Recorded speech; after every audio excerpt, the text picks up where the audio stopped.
Në 3 muajt e parë, ministrit shpenzuan 408 milion euro nga 638 të parashikuara për deficitin buxhetor për vitin 2026.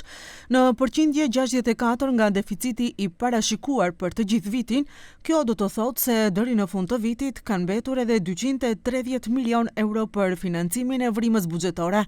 Nëse në 9 muajt e mbetur, argëtimi i të ardhurave nuk shkon sipas planit, ose paraqiten fatura dhe obligime të reja që nuk janë parashikuar me buxhetin për këtë vit, financimi do të bëhet në 2 mënyra, ose me një deficit të ri më të madh buxhetor i cili do të parashihet me rishikimin e buxhetit dhe do të nënkuptojë huamarrje shtesë, ose me shkurtim të shpenzimeve. Ekziston edhe një mundësi e tretë, e ajo është rritje konsiderueshme të ardhurave. Sipas ministres së financave, shpenzimi i shpejt i deficitit nuk paraqit asgjë të re. Тоа се одлуки на министрите, кои што сметаат дека во првиот квартал треба да ги исплатат обврските, нема да ги исплатат во вториот или во третиот, ќе ги исплатат во првиот.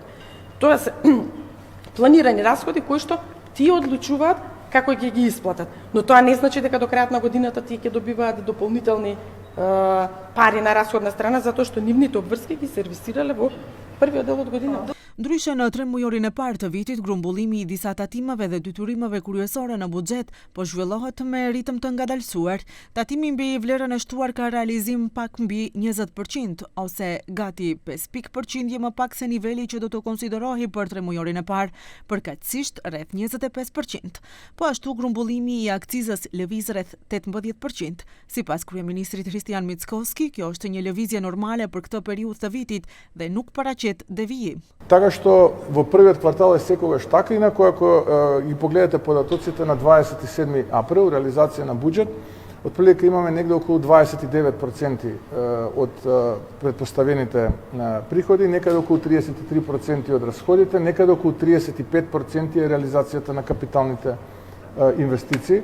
Така што се си своја поврзаност и сега за сега немаме простор за паника. Граѓаните да се сигурни, безбедни, има кој да размислува, да води стабилни политики. Sipas Mickoskit, në këtë krizë të madhe energjetike, edhe pse do të ketë sfida, fokusi mbetet në ruajtjen e stabilitetit të buxhetit dhe mbrojtjen e standardit të qytetarëve. Prandaj, aktualisht po zhvillohen bisedime me Okta për vazhdimin e zbritjes së çmimeve të karburanteve prej 2 denar për benzinën dhe 3 për dizelin.